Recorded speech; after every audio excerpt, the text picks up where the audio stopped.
Et bien, je suis très très heureuse aujourd'hui d'une fois encore pouvoir apporter un minimum de mes connaissances par rapport aux émotions et de les envisager sous l'angle de l'outil de travail, parce que trop souvent on cherche à les mettre de côté, on estime que c'est dérangeant, encombrant, alors qu'en fait c'est puissamment intéressant quand on en comprend bien les mécanismes, quand on en comprend bien l'objectif finalement. Ces émotions nous viennent non pas par hasard, elles nous viennent pour une raison bien précise, alors on peut en faire une force. Et c'est important de ne pas les étouffer, mais davantage les accueillir. C'est ce que je vais m'employer aujourd'hui à essayer de vous démontrer. Pour peut-être permettre que vous adhériez à l'idée et que vous puissiez mieux travailler sur vos propres émotions. Et donc je suis psychologue, je travaille au Centre Ego, qui est un centre d'accompagnement de personnes en difficulté psychique, mais tout venant. Donc ça peut être la personne qui éprouve une difficulté par rapport à son travail, à sa famille, ou de façon plus sérieuse, puisque nous avons 3 spécialités, confrontées à une problématique de deuil, aux problématiques de suicide, de troubles du comportement alimentaire ou de personnes ayant vécu un abus sexuel dans l'enfance et qui en éprouvent des effets douloureux à l'âge adulte. Voilà, alors ce qui est important, c'est que tout au long de cet exposé, vous pourrez avoir en tête avec force que mes paroles ne sont pas forcément des paroles sacrées.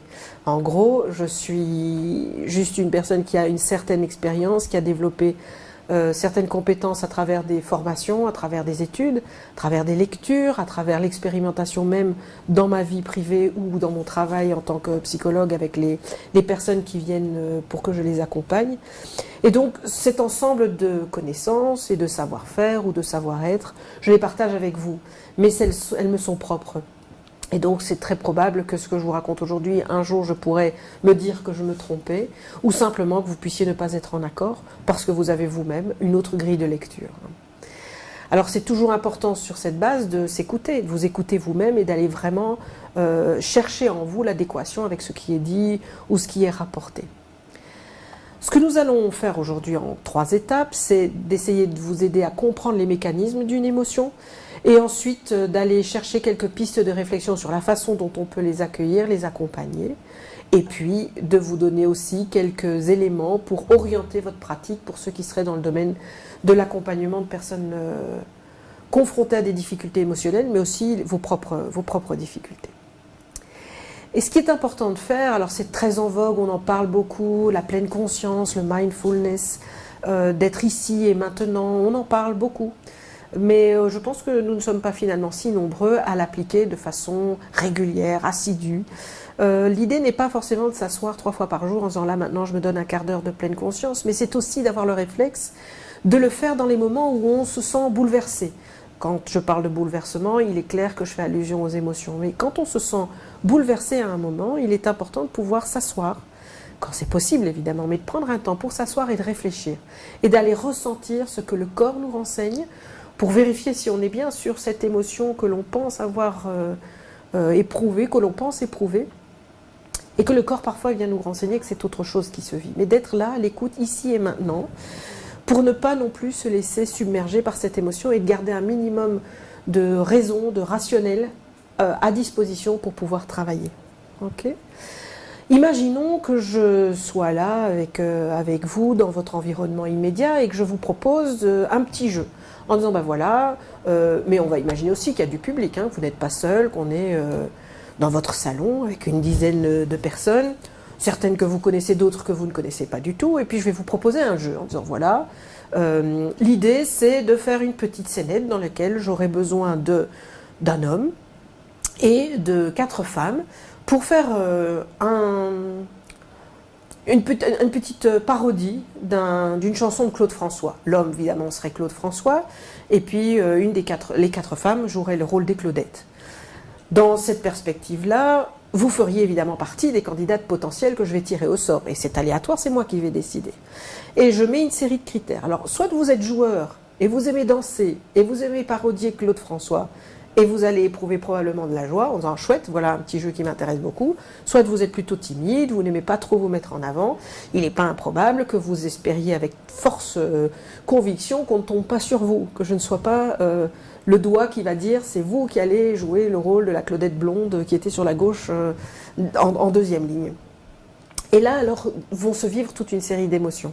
peut-être le stress, la peur d'être mise en avant, la peur de faire un faux pas, la peur de ne pas être en rythme, tout simplement la colère aussi, parce que j'ai pas envie, je trouve ça pas juste que ce soit à moi de le jouer, ce rôle.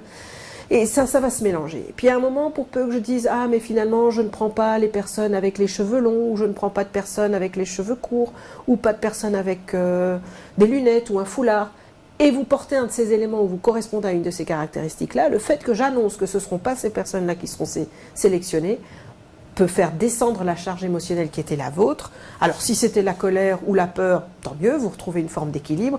Si c'est la joie, c'est là que se crée alors une forme de déséquilibre, parce qu'il y aura de la déception. Et peut-être qu'à votre tour, vous rentrerez dans la colère en disant c'est pas juste, moi j'avais envie de jouer. Donc comprenez aussi que c'est quelque chose qui est en permanence à disposition dans notre quotidien. L'émotion est là, elle se vit, et si elle ne se vivait pas, eh bien nous serions quelque part un peu sous la même latitude qu'en cas d'un électroencéphalogramme plat, c'est-à-dire qu'on serait mort. Il n'y a pas de vie sans émotion, il n'y a pas d'émotion en dehors de la vie.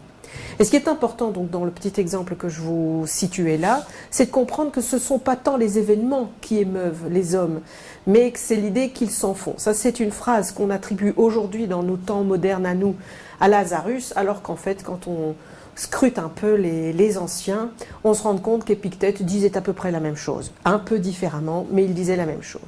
Donc bien avoir en conscience qu'il y a une part cognitive qui intervient dans le processus émotionnel. C'est parce qu'on se fait une certaine représentation d'un événement qu'on va déclencher l'une ou l'autre émotion. C'est ce qui fait que certains n'ont pas peur des chiens et que d'autres ont peur des chiens.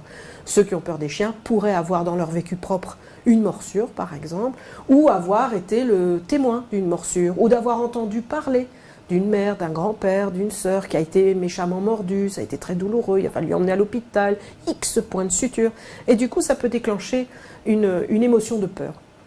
Par contre, pour qui n'aurait jamais eu cette expérience-là, et plutôt des chouettes expériences très, très chaleureuses avec un chien, aura davantage tendance à aller vers, d'éprouver de la joie, caresser le chien, jouer avec. Donc vous voyez bien que l'événement, c'est lui qui en fait, au départ de la représentation qu'on en a, produit l'émotion, le mouvement qu'on a à l'intérieur de soi. Alors quelques mots sur le titre, même si je vous en ai déjà levé le voile à un certain niveau. Pourquoi en termes d'outils de travail? Pourquoi l'émotion peut-elle être un outil de travail? D'abord parce qu'elle permet souvent, elle intervient souvent dans la prise de décision.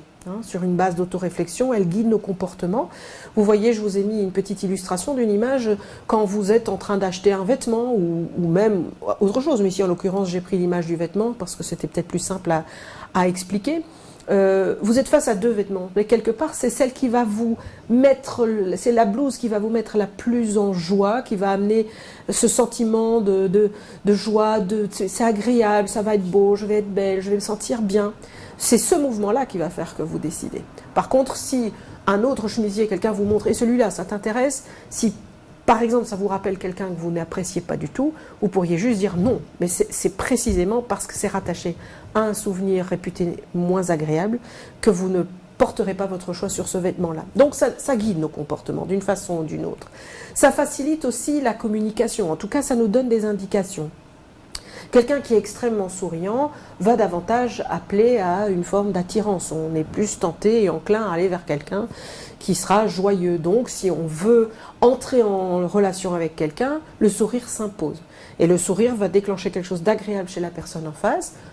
C'est dans le registre de la joie, en tout cas l'aise, le confort, oui, la douceur. Et donc on a un mouvement qui nous permet d'aller vers et d'entrer en communication et en relation avec l'autre. À l'inverse, si vous êtes les sourcils bien froncés, très en colère, il est possible que vous gardiez quand même la possibilité de mettre les gens à distance, parce que la distance va s'inscrire d'office. On ne va pas vers un chien qui grogne.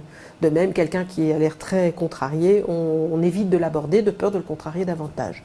Par contre, la tristesse va aussi appeler un mouvement plutôt vert, mais avec plus de précaution sans doute que la joie, parce qu'on ne sait pas très bien si c'est bienvenu notre mouvement vert. Mais voilà, ça régule aussi quelque chose au niveau de la communication. Et enfin, c'est un puissant outil d'apprentissage.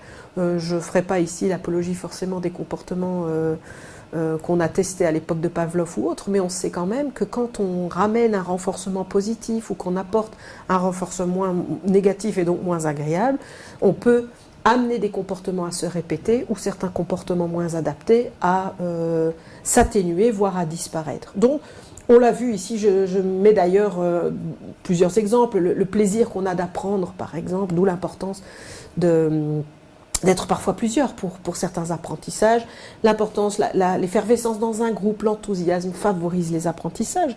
Si vous avez tendance à jouer avec les limites au niveau du réveil quand vous avez un train à prendre et que vous prenez vos aises plutôt que de veiller à être à l'heure, eh bien vous raterez le train une fois, deux fois, et il est assez probable que si ce moyen de transport est un moyen important pour vous dans le cadre de votre travail et pour ne pas perdre votre emploi par exemple, à terme, d'avoir raté le train plusieurs fois et d'avoir eu à vivre la frustration de voir le train partir juste sous votre nez, fera que vous corrigerez votre attitude.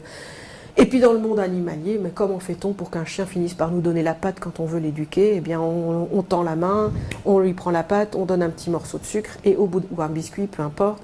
Et au bout d'un moment, il comprend que quand on tend la main et qu'on montre le sucre, il va falloir qu'il mette sa patte dans la main. Donc il a la récompense agréable, ce moment de joie intense à manger son petit biscuit, fait qu'il comprend qu'il a un comportement à produire en échange. Donc, aussi sur les apprentissages, c'est utile. Je vous ai mis aussi les références des auteurs dont je me suis inspirée pour faire cette synthèse de ce que représente l'émotion quand elle est envisagée sous forme d'outil de travail.